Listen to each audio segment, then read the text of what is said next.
Ada 3 hal yang Allah akan berikan. Ulaika alaihim salawatun min rabbihim, akan mendapatkan sholawat dari Allah tanpa batas. Warahmah, akan mendapatkan kasih sayang dari Allah tanpa batas. Ya. Wa ulaika humul muhtadun, dan Allah akan memberikan petunjuk tanpa batas kepada orang yang sabar, kepada orang yang senang menerima ujian dari Allah Subhanahu wa taala. Jadi itu sebenarnya sikap orang yang beriman.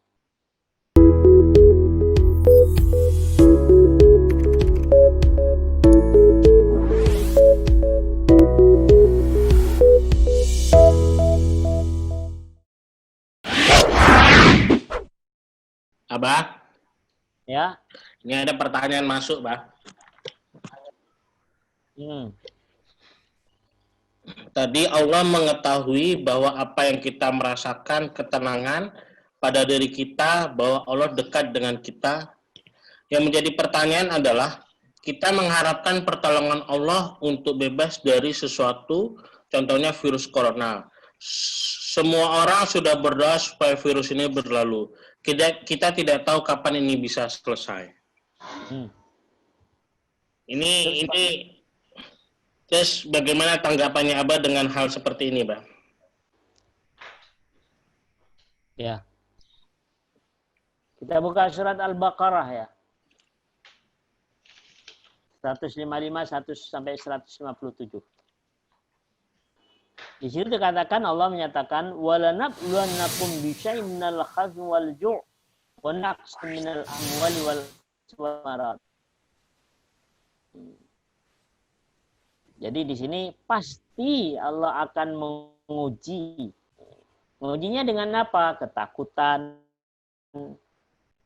kelaparan, kekurangan, takut, kekurangan, diuji dengan ketakutan, diuji dengan kelaparan, diuji dengan kekurangan harta, termasuk kekurangan jiwa, artinya kematian. Maka itu merupakan satu keniscayaan dari Allah Subhanahu wa taala. Kemudian kata Allah begini, wa basyiris sabirin, berikanlah berita gembira kepada orang-orang yang sabar. Jadi ayat ini sesungguhnya orang yang sabar itu adalah gembira. Maka dengan virus sekarang ini, kita sabar enggak? Ukuran sabar itu adalah gembira, bahwa itu adalah sesuatu yang diturunkan oleh Allah Subhanahu wa taala. Ya sesuai dengan kehendak Allah saja gitu. Tapi persoalannya ketika kita mohon ampunan bagaimana supaya kita diselamatkan oleh Allah Subhanahu wa taala, itu sesuatu yang lain lagi. Jadi artinya kita terima dulu apa yang kita diuji oleh Allah Subhanahu wa taala.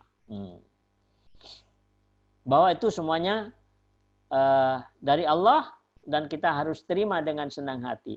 Dan itulah yang dinamakan dengan alladzina idza asabathum musibah qalu inna lillahi wa inna ilaihi raji'un.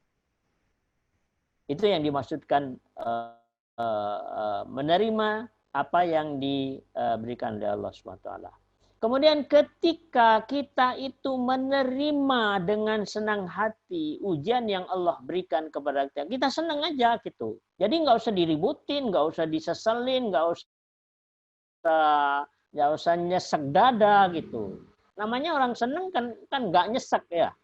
Nah itulah yang dikatakan orang yang sabar. Nah maka di situ orang yang sabar seperti itu akan dibayar oleh Allah tanpa batas. Bayarannya tanpa batas, bighairi hisab. Ada 3 hal yang Allah akan berikan. Ulaika alaihim salawatun min rabbihim, akan mendapatkan sholawat dari Allah tanpa batas.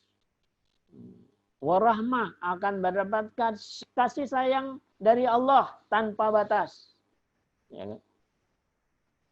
Wa ulaika humul muhtadun, dan Allah akan memberikan petunjuk tanpa batas kepada orang yang sabar, kepada orang yang senang menerima ujian dari Allah Subhanahu wa taala. Jadi itu sebenarnya sikap orang yang beriman.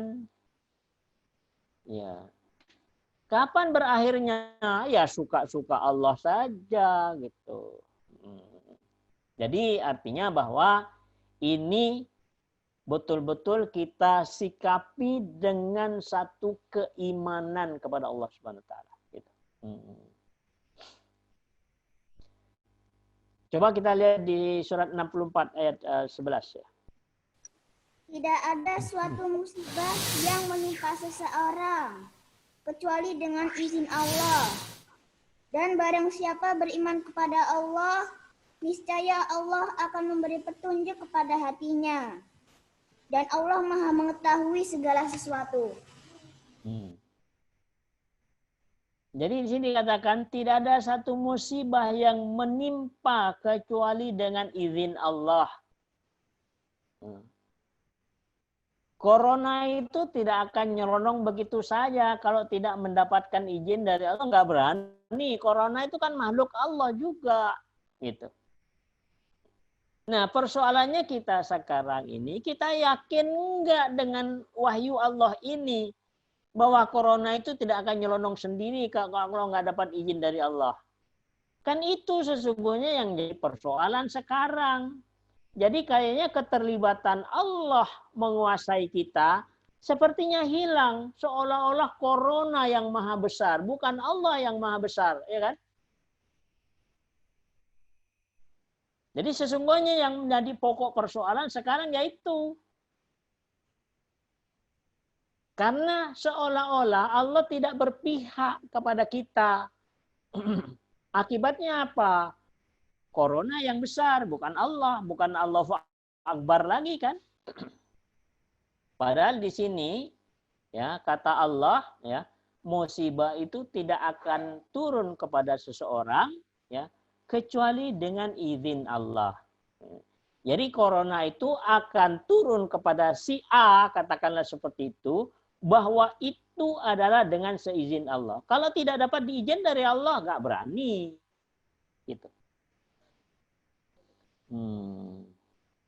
Nah kemudian barang siapa yang beriman kepada Allah, niscaya Allah akan memberikan petunjuk ke dalam kolbunya.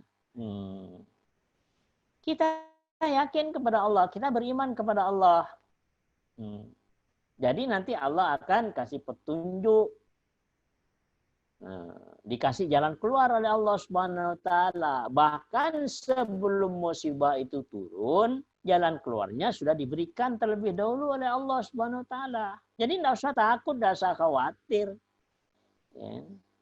Kita ini orang-orang yang beriman, insya Allah beriman kepada Allah, beriman kepada Al-Quran. Disinilah sesungguhnya kita ini akan diuji sama Allah Subhanahu wa taala sampai sejauh mana kita beriman kepada Allah Subhanahu wa taala melalui Al-Qur'an ini. Masalahnya kita ini kadang-kadang kita cuman hafal rukun iman. Antara lain rukun iman beriman kepada Al-Qur'an. Tapi ketika Al-Quran ngomong di surat 64 ayat 11, tidak pernah ada itu sikap keimanan kita kepada surat 64 ayat 11. Jadi sesungguhnya di situ pokok persoalannya. Jadi itu yang namanya musibah itu sudah bukan lagi menjadi pokok persoalan. Justru yang menjadi pokok persoalan itu adalah ketika musibah turun, kita sudah tidak lagi menyatakan Allahu Akbar. Bukan Allah lagi yang maha besar, tapi corona yang maha besar. Nah, itu. Karena apa? Karena keimanan di situ yang akan berbicara. Jadi itulah sesungguhnya yang jadi pokok persoalan yang hakiki itu adalah itu. Karena tidak adanya keimanan sehingga kita takut kepada makhluk. Padahal tadi Allah menyatakan di surat 39 ayat 23 itu dikatakan bahwa ya, ketika kita berzikir kepada Allah menyentuh kolbu yang paling dalam, nggak takut kepada siapapun, ya, akan menjadi tenang, ada jaminan dari Allah Subhanahu wa taala gitu. Sehingga yang harus kita perkuat di situ adalah keimanan kita kepada Allah. Kemudian kita minta kepada Allah ya istri, anak, cucu semuanya semoga semuanya keluarga besar menjadi diselamatkan oleh Allah Subhanahu wa taala.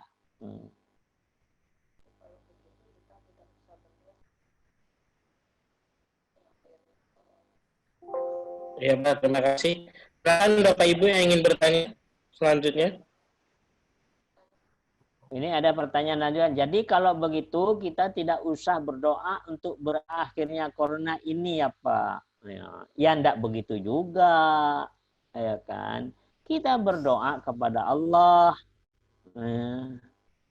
Kita minta diselamatkan dari musibah ini gitu. Kita minta kepada, bukan tidak minta, tapi di sana kan kita sudah Allah sudah janji, ya kan? Sudah janji bahwa corona itu tidak akan turun kepada seseorang kalau memang bukan jatah orang itu.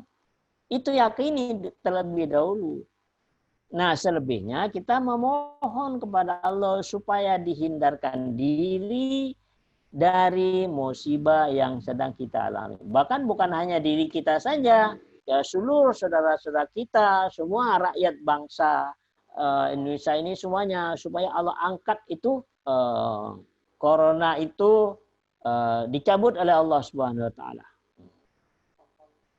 Ya. Jadi corona dicabut, kemudian kita hidup sebagaimana normal kembali. Itu yang kita mohon kepada Allah Subhanahu wa taala. Ya. Jadi bukan hanya untuk kita saja, tapi untuk semua keluarga dan saudara-saudara kita sebangsa dan setanah air. Assalamualaikum, Abah. Ya, waalaikumsalam warahmatullahi wabarakatuh. Ya, Mas Andi, ya, assalamualaikum. Gini, Bah, masih sangkutannya dengan wabah ini ya, gitu. Jadi gini, ada sebagian masyarakat yang saya temui, gitu ya, yang mereka itu sebenarnya orang-orang yang penurut, patuh, gitu. Nah, ada masalah corona ini mungkin juga apa yang diserap dari Pak Ustadz yang disampaikan di masjid di dekat beliau itu, mungkin dia menyatakan bahwa ngapain nggak usah takut sama corona gitu, kita nggak usah, itu sih benar kalau saya sikapi ya, cuman dia tidak menambahkan bahwa tetap harus mematuhi protokol yang ada, tidak ada begitu. Akhirnya mereka semuanya nggak pakai masker, Abah. Pernah saya tegur di masyarakat itu, saya bilang, mohon maaf Pak, kok nggak pakai masker di luaran begini, saya bilang gitu. Oh, tadi saya dengar Bu, Pak Ustadz tuh bilangnya gini Bu, itu hanya semuanya tuh nggak ada, itu hanya akal-akalan gitu. Nah, akhirnya saya bilang gini, yang kena corona itu, kata dia, yang kena corona itu yang takut biasanya, katanya Bu, yang nggak takut ya nggak akan kena. Akhirnya saya luruskan gini, oh gini Pak, orang yang sudah positif corona, dinyatakan corona, kalau dia takut, daya tahan tubuhnya tuh lemah, itu orang bisa mati, saya bilang gitu. Tapi corona itu ada nyata Pak, dan kalau orang, nah itu buktinya anak-anak kecil main di luaran sana nggak apa-apa semua Bu. Anak kecil itu Pak, saya bilang, anak kecil itu sudah terbiasa, dia aktivitas, dia main bola, dia apa, lari-lari. Dia itu nggak apa-apa, tapi dia akan sebagai carrier, sebagai pembawa nanti yang menjadi masalah itu dia orang tuanya yang di rumahnya, saya bilang gitu. Kalau anak remaja ini mereka baik-baik saja, saya bilang gitu. Akhirnya Bah, besoknya dia pakai masker, saya lihat gitu. Ini barangkali salah dari Pak Ustadz tadi yang bilang mungkin nggak usah takut tuh betul ya, tapi tidak diimbangi dengan bahwa mentaati protokol itu wajib gitu, Bah. Menurut Abah bagaimana, Bah? Ya. Ya itu kan sebetulnya ayat-ayat kauniyah, ya kan? Ya. Jadi artinya kalau Allah itu tidak mau menurunkan kepada seseorang, ya tidak akan turun itu yang namanya corona itu. Banyak kita lihat di ayat-ayat kauniyah, tukang sampah yang sudah kotor begitu sehat aja, Nah, itu menunjukkan ayat Allah bahwa Allah menurunkan sesuatu itu kalau diizinkan sama Allah, kalau nggak diizinkan enggak. Cuma di sini itu adalah merupakan satu sikap batin. Bagaimana keimanan kita kepada Allah Subhanahu wa taala? Bagaimana sikap lahiriah? Nah, sebagaimana hadis Nabi tadi. Jadi ketika seorang sahabat datang kepada Nabi, Nabi tanya kepada sahabat, "Kamu naik apa ke sini?" "Saya naik onta ya Rasul." "Mana ontamu?" "Oh, saya lepas ya Rasul, saya bertawakal saja kepada Allah." Apa kata Rasulullah? Bertawakal itu tidak seperti itu. Ikat dulu ontanya, baru kalian bertawakal kepada Allah. Begitu Islam itu mengatur. Jadi analogi dari onta diikat itu apa? Ya kita ikuti saja protokol kesehatan itu, pakai masker, jaga jarak, begitu. Tapi yang namanya sikap batin ya yang tadi di surat 64 ayat 11 tadi. Jadi tidak harus takut kepada corona gitu. Jadi harap dipisahkan. Nah, begitulah sikap bagaimana Allah itu dan Rasulnya itu mengajarkan kita pada saat kita menghadapi berbagai macam musibah maupun persoalan kehidupan gitu. Jadi tidak benar juga, oh saya tidak takut sama corona, takut sama Allah aja. Terus kemudian kita ngawur, pergi ke pasar, tidak pakai masker ya. Ya tidak begitu beragama itu. Agama itu ada aturannya gitu. Berarti itu Ya, kayak menganut paham Jabaniyah ya, Bang? Iya, Bang. Ya, itu sih itu namanya beragama karepe dewi. Karepe dewi, bukan karepnya Allah dan Rasulnya. Allah dan Rasulnya nggak seperti itu. Gitu. Kalau kita ikuti apa aturan Allah dan Rasulnya, kita selamat di dunia, selamat di akhirat, selamat. Gitu. Jadi kita beruntung pegangan kita Al-Quran dan Sunnah Rasul itu sungguh sangat luar biasa ya. Kalau kita berpegang kepada dua hal itu, kalian tidak akan sesat selama-lamanya, kata Rasulullah SAW. Al-Quran dan Sunnah Rasulnya. Ya. Abah, kayaknya ini pembicaraan corona ini kok kayaknya ramai kembali ya, Pak, dari kajian ini. Nah, ini sekarang posisinya aku yang nanya langsung, Mbak, membahas tentang corona. Yang saya tanyakan ini, Mbak, sikap dari masing-masing 4 instrumen tersebut, Mbak, menanggapi tentang corona. Karena gini posisinya kita kan nggak tahu. Saya ini berpikir corona ini posisi disorderkah, difikirkah, atau dikolbuhkah, gitu loh Pak. Gitu loh. Dari 4 instrumen itu posisi setiap masing-masing itu tanggapannya bagaimana, Pak? Maksudnya, oh ya, kalau tanggapannya fikir itu begini. Kalau tanggapannya sodor itu begini. Siapa tahu kita posisi di antara 4 instrumen tersebut, Pak. Terima kasih. Ya, sikap kita adalah ulul albab. Ulul albab itu di dalam kolbu. Kalau ulul albab semuanya sudah selesai. Karena ulul albab itu ada satu kekuatan zikir dan fikir. Sementara di otak kita itu hanya kekuatan berfikir. Tidak ada keterlibatan zikir di sana. Nah, ini yang membuat orang jadi ketakutan. Mikir aja. Karena zikirnya nggak ada, maka mikirnya tadi akan terjadi satu kerjasama dengan setan tadi. Setan akan membisik-bisikkan ketakutan yang sangat luar biasa. Ketika pikiran itu dibisik-bisikkan dengan setan tadi, maka itu akan mengendap di shoulder itu. Menjadi satu ketakutan. Maka supaya aman adalah ya di dalam kolbu, ya ulul albab tadi, kolbu yang mempunyai kekuatan zikir dan fikir tadi. Seperti tadi, zikirnya apa? Ya di surat 64 ayat 11. Fikirnya apa? Ya sudah ikuti protokol kesehatan. ya, pakai masker, itu fikirnya. Nah, cuci tangan, nah itu fikirnya. Zikirnya apa? Ya itu tadi di surat 64 ayat 11.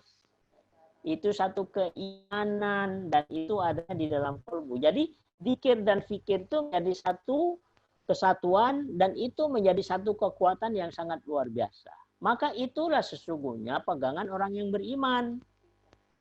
Ya. Jangan pikirannya saja yang berjalan tanpa ada zikir. Itu yang sangat berbahaya, menyebabkan seseorang itu ketakutan luar biasa. Dan itu tidak disadari, ya kan? Artinya yang dimaksudkan tidak disadari itu bahwa ilahnya berilah kepada corona, bukan ilah kepada Allah. Jadi takutnya sudah takut kepada corona, bukan takut kepada Allah. Nah, itu yang sangat berbahaya. Itu yang dinamakan dengan musyrik tadi. Karena tidak adanya zikir dan fikir tadi. Bahwa corona itu adalah makhluk Allah. Nah, maka kita minta kepada Allah supaya dijauhkan dari bencana corona tadi. Jadi kita memperbanyak zikrullah, berzikir kepada Allah, minta kepada Allah. Udah, nggak usah main pikiran, udah buang aja pikiran itu. Sibukkan aja kolbu dengan banyak berzikir, sibukkan aja kolbu dengan membaca Al-Quran, udah selesai. Sama aja dengan tidak ada apa-apa, sama aja dengan hidup normal biasa. Iya, kayak gitu. Orang beriman itu mau ditaruh di mana saja nyaman. Jadi dikatakan di dalam Al-Quran ulul albab. Jadi kalau ulul albab ini, kalau inputnya, masukannya itu baik, ya, diproses baik, keluarnya baik. Ya. Kalau inputnya, masukannya jelek, diproses baik, keluarnya baik. Gitu. Itu hebatnya ulul albab itu. Jadi masukannya apakah baik, apa buruk, diproses baik, keluarnya baik. Itu ulul albab, itu luar biasa Al-Quran ini. Jadi orang-orang ribut-ribut takut, ya kita tenang-tenang aja, nyaman, biasa aja gitu. Ya. Malah kita merasakan baiti jannati. Gitu. Rumahku adalah surgaku. Gitu. Banyak orang nggak keluar rumah, wah sudah pusing kan. Kalau pusing itu biasa, ini pusing. Gitu. Jadi ulul albab itu enak, merasakan baiti jannati gitu. Rumahku adalah surgaku. Itu adalah ulul albab itu. Jadi inputnya baik, diproses baik, keluarnya baik. Inputnya buruk, diproses baik, keluarnya baik. Itu ulul albab. Gitu. Dan itu produk kolbu, bukan produk pikiran. Gitu. Harusnya seperti itu. Gitu. Mari kita uji. Gitu. Jadi Al-Quran ini mari kita ujian ya dalam sikon yang seperti ini, ujian pegangan kita Al-Quran. Itu. Dan ternyata subhanallah benar-benar Al-Quran ini memberikan ketenangan luar biasa. Jadi ini sesungguhnya mukjizat Al-Quranul Karim bisa memberikan ketenangan kepada hambanya ya di dunia, ya kan? Dalam situasi dan kondisi corona yang semacam ini, itu Al-Quran ini memberikan ketenangan. Ya. Ini ayat-ayat kauniyah. Nah, ini kan belum sakaratul maut. Ya kan? Maka ketika sakaratul maut, ya, ketika sakaratul maut, di mana situasi dan kondisi yang amat sangat menakutkan, disitulah nanti akan memberikan syafaat Al-Quran ini. Bahkan bukan hanya Al-Quran saja, malaikat akan memberikan syafaat kepada orang-orang yang istiqomah tadi. Situasi kondisi yang sangat menakutkan, di situ nanti akan muncul pendamping yang Allah menugaskan baik kepada Al-Quran maupun kepada malaikat maupun kepada cahaya yang langsung diturunkan oleh Allah SWT. Kapan saat menakutkan itu? Nah, sekarang sudah saat menakutkan kan?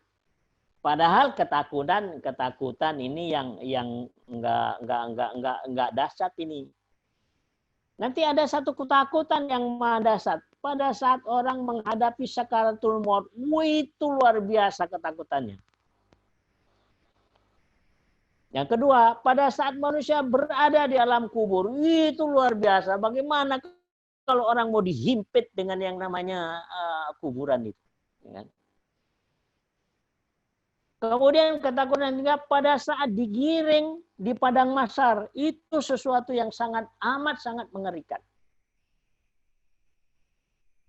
Pada kondisi-kondisi yang menakutkan itu, maka nanti akan muncullah. Apa yang muncul? Al-Quran akan muncul, malaikat akan muncul, cahaya akan muncul. Yang semua itu semuanya atas perintah Allah. Tidak usah takut. Aku bersamamu, kata malaikat. Al-Quran begitu juga. Tidak usah takut, aku yang mengawalmu. Itu kan fasilitas luar biasa dari Allah Subhanahu wa taala. Makanya orang yang beriman itu bahasanya harus seperti itu. Jangan niru-niru orang kafir bahasanya. Kalau bahasanya orang kafir kan beda. Gitu. Nah, kita ini sesuatu yang harus tampil beda. Ini. Nah, cuma begitu juga yang namanya tidak takut corona terus kemudian ngawur kayak tadi, enggak juga gitu. Sikap kita itu adalah sikap ulul albab. Ya. Jadi ulul albab itu sikap batin kepada Allah, sikap lahiriah kita ikuti aturan secara kemanusiaan. Itu yang dinamakan dengan ulul albab. Jadi satu keteguhan itu akan bisa dirasakan ketika kita betul-betul konsisten kepada apa yang diperintahkan oleh Allah dan Rasul-Nya. Barangkali itu, Jom.